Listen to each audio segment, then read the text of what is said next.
Hey YouTube, Mark Kaufman here, and today I want to talk to you guys about the CRKT Ignitor.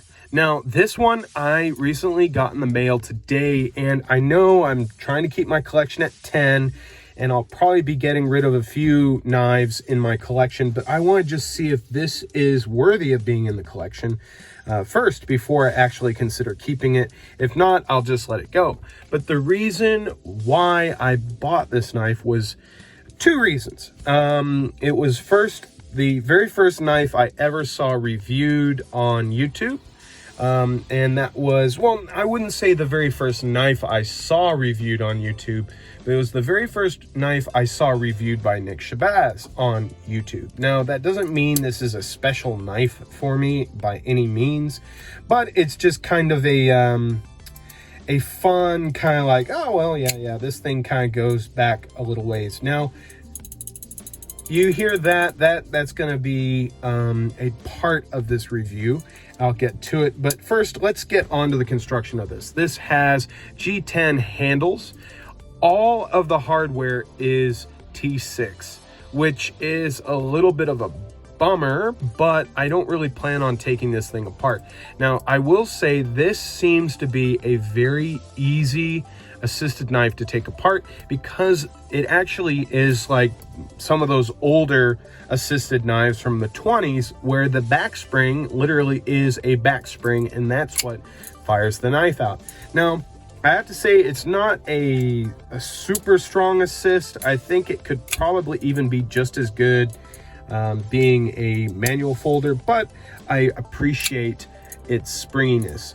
It's not the best, but you can see there that spring has now been disengaged and is right down there in the handle. And as you look into that handle, you can see these two screws, which they're on both sides.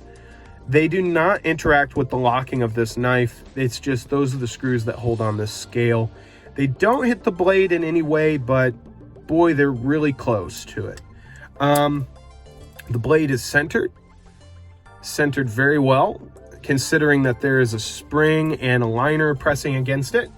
The other thing that I really like about this, and I didn't expect it for $25, is that it has brass or phosphor bronze washers on this. I mean, for 25 bucks, I expected nylon, but man, that's nice. These serrations are your VEF serrations, which claim to be more effective than your standard serrations. So we've got, and this is a great time to do a size comparison here.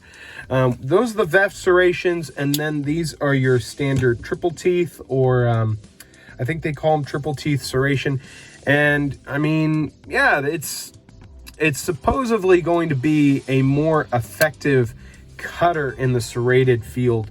But I actually bought this knife. This is getting to the second reason, finally. The reason why I bought it is I wanted to see how well I could do, get these things sharpened up after they get worn out, because they seem to be relatively uniform. All you have to do is set the blade on a set angle, and then my sharpening system, the Lansky sharpening system, would probably be able to make quick work of these if you had to touch these up. And I really hope that that is going to be the case. Now, it's unfortunate these serrations are only limited to whatever knife you send Tom for his custom work, or whatever knife you choose to buy from CRKT. I really wish Tom Veff would probably market this a little more to other knife brands. He is more, I mean, you can send your knife to him to have these serrations put in, but I mean, if another knife brand could do these serrations, holy cow. I mean, these things really do cut, but imagine that in like K390 or M4. I mean, really, that would be an amazing cutter. I have debated on sending my my Benchmade Super Freak to him and have just 3 of these put in, but I don't know. I feel like I want to test the waters first with this one. Now, you notice the handle is, you know, it's a good sized handle, but for me, I have medium sized hands. I wear a large glove size, but I feel I have medium hands. And yeah, I take up the whole real estate of that handle. In reviews, I really don't see enough people talk about handle size or the way the knife fits in the hand. And I'm going to try and work on that in my reviews, but this is how it fits in the hand. And for comparison, I'll pull the Delica back out. You can see, and I'm going to try and get this to pivot here. You can see that it has I don't think that's perfectly pivot to pivot. You can see that it has almost the same size handle as the Delica, but on the Delica, it pushes you further back, but you have a little bit of a workaround there. But this loop and hook in the back there kind of limits where you can put your hands. It really kind of forces you into that hold. You can of course do this on it. If you wanted to choke back on it, it's not a problem, and a little risky, but you do have this spot here if you had to just do some finer cutting work. Yeah, the handle's okay. It does a good job, and these lines here and the G10 definitely adds plenty of traction. Now, you hear that? We're finally getting to it. The thumb stud. Thumb stud is pretty interesting to say the least, but this thumb stud is, let me put it like this, is actually the actuator for releasing the knife when it is locked. And yeah, I wish they had maybe put a spring in there, but that probably would have increased the price on this. But the way this works is you actually have a lock, and I don't think you can see the lock bar in there. Not this lock bar, but there's another bar in there.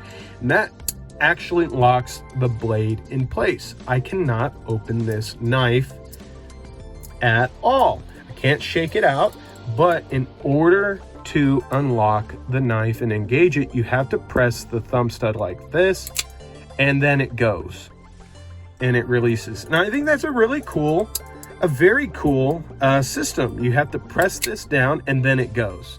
Of course, you can't just, press it. You do have to kind of push away as if you're opening it. So it's an interesting opening system. I really feel it adds a little bit of safety in the pocket instead of having a safety latch that just goes over the blade like on the Ken Onion shallot. It's just something that's a little different in the safety book there. But the other thing I do and don't like, I like the tip down and I like the pocket clip. I really feel like you could probably put a deep carry clip on there, possibly. You could possibly do that. I'm going to see if a Lynch Northwest clip will work, but I really wish they had done maybe tip down. I don't know why they couldn't do tip down. Maybe because you do have this back spring here. But the other thing that I really like about this is this spring, if it breaks, you can actually replace it. You have that small screw there, and that actually is holding the spring in place. That small screw, I imagine if that spring ever broke, you could send this to CRKT and you can just have it replaced. I think that's very cool, very unique, and a very effective way to have a spring-assisted knife where you could replace the spring. I hate it when you see some of these assisted knives and the spring is either built into the handle or you just can't take apart the knife. Sometimes they're just like that. The Buck 110 Auto is something that I think about. So that is really nice. The other thing that I really like about this knife is the blade shape. Now, granted, serrations are not for everybody. I bought this because it had serrations, and I want to find a nice knife that would be able to help me weed in the garden and maybe even help me cut down boxes. Right now, I am cutting down a ton of boxes.